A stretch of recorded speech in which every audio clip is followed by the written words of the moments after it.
our company's tie-up with a future company is very, very important. What the hell are you going to do about it? Tell me. ఏంటి matter? ఆ future company team వాళ్ళు మనం అన్ఇంప్రెస్డ్ అని stamp వేసి వెళ్ళిపోయారు. Set అవ్వలేదా? No. వాళ్ళతో type అవడం మనకి ఎంత ఇంపార్టెంట్ తెలుసా? Do you guys understand?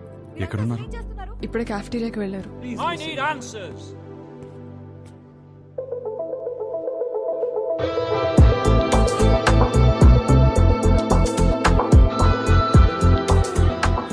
Impressed?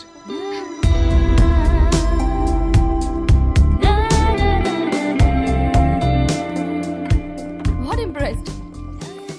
అంత క్విక్గా మా కంపెనీతో చేరడం వేస్ట్ అని డిసైడ్ చేశారు. I'm impressed. We wanted to do business. మీ కంపెనీ ప్రాఫిట్ అండ్ లాస్ చూసాకనే అర్థమైపోయింది. మీ కంపెనీ లెంత్ ఏంటో విడ్త్ ఏంటో. It is simple. కాఫీ? నాకు కాఫీ అనే పదమే నచ్చదు. ఓకే, అయితే ఇంకో కాఫీ. ఎవరికి? నీకోసమే. నేను స్పెసిఫిక్ గా చెప్పాను కదా. తాగొచ్చేమో.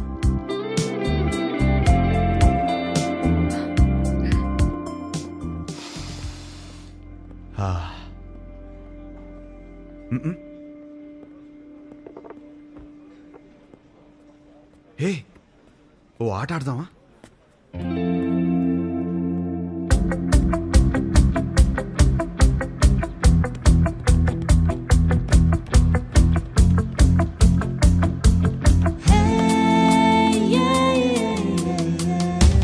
మన హర్షగాడిన అమ్మాయితో ఇంత కాన్ఫిడెంట్ గా ఆడుతున్నాడు.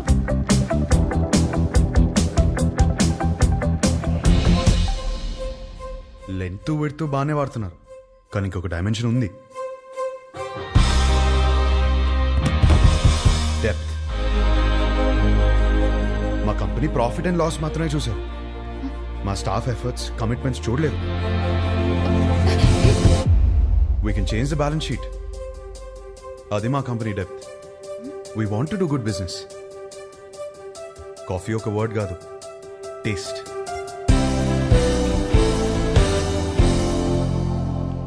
Impressed.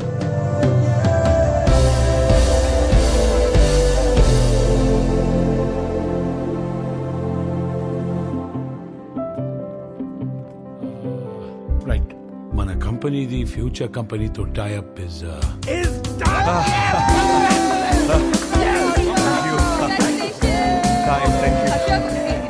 కంగ్రాచులేషన్స్. పార్టీ ఏది? దీనినే పార్టీ మ్యాన్. ఫోన్ వస్తుంది, ఇప్పుడే మాట్లాడొస్తుంది. హలో. ఏంట్రా యుఎస్ లో చిన్ను అనే అమ్మాయిని కలిసావా? అవును, నీకెలా తెలుసు? అదో కంపెనీ ట్యాప్ మ్యాటర్లే. ఆ అమ్మాయితో కాఫీ కూడా తాగావంట. తాగడం ఏంటి, అమ్మాయితోనే తాగిపించాను. ఇప్పుడు వాళ్ళ ఫ్యామిలీ అంతా కాఫీ తాగడానికి మన ఇంటికి వచ్చారు. అవునా? ఏయ్, జోక్ చేయకు. జోక్ కదా హర్ష, సంబంధం మాట్లాడుతున్నారు ఇక్కడ. సంబంధమా?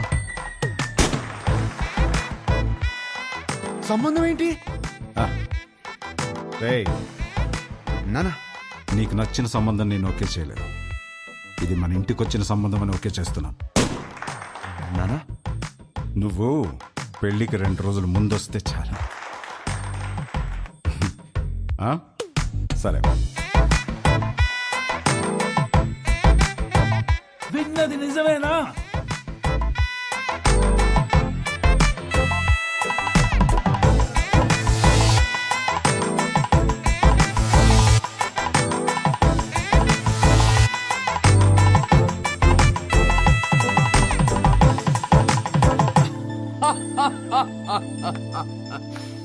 ఒక్క మీటింగ్ లోనే అమ్మాయిని పడగొట్టేసి పెళ్లి దాకా తీసుకొచ్చేసావు. నువ్వు సూపర్ బ్రదర్, కంగ్రాచులేషన్స్. ముందు నీ జోక్ లాపి అతను చెప్పేది విను. నువ్వు చెప్పు బ్రదర్. లైఫ్ పార్ట్నర్ తో ఎలా బ్రతకాలో విభాగ్ తెలిసినట్టు వేరే ఎవరికి తెలియదనిపించింది. ఎలాగైనా విభానే నా లైఫ్ పార్ట్నర్ గా చేసుకోవాలని ఫిక్స్ అయ్యాను. నువ్వు ఫిక్స్ అయ్యావు సరే, కానీ మీ వాళ్ళు ఒప్పుకోవాలి కదా. వాళ్ళకంటే ముందు విభాన్ ఒప్పించాలి. మా వాళ్ళకి 2 రోజుల ముందు వస్తానని చెప్పి 10 రోజుల ముందు విభాన్ కలవడానికి హైదరాబాద్ బయలుదేరాను.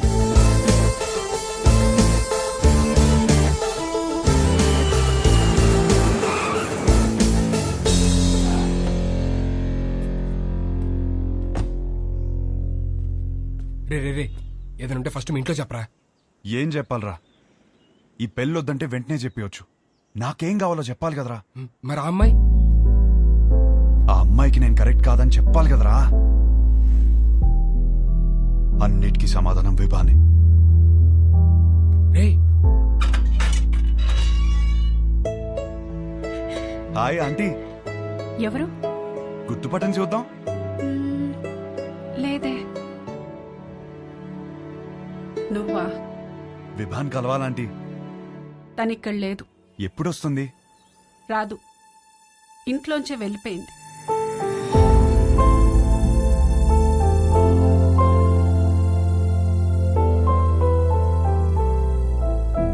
ఏమైందంటీ? ఆయన్ని మీద పెట్టిన కేసు ఎందుకు వాపస్ తీసుకున్నారో తెలుసా?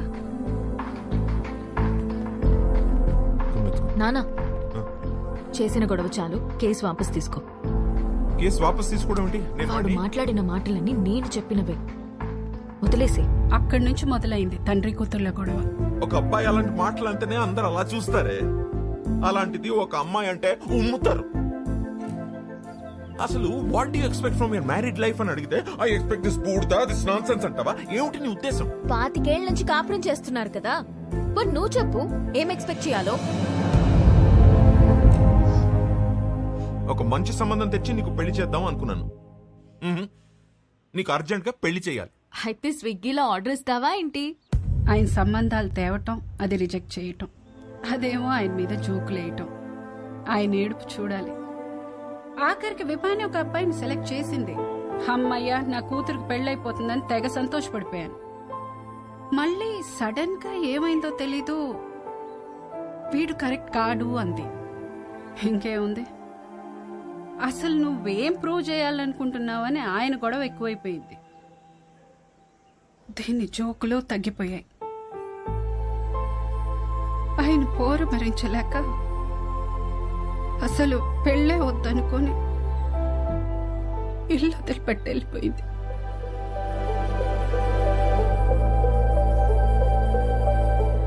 బాబు, మళ్ళీ నువ్వెందుకొచ్చావో తెలియదు కానీ నా కూతురు ఇంకోసారి బాధను భరించే స్థితిలో మాత్రం లేదు. చూడండి ఆంటీ, విభాని ఎంత సంతోషపెట్టగలుగుతాను ఇప్పుడు చెప్పలేను, కానీ ఖచ్చితంగా బాధ మాత్రం ఎప్పటికీ పెట్టను. మీ అమ్మ ఇంటికి వస్తుంది.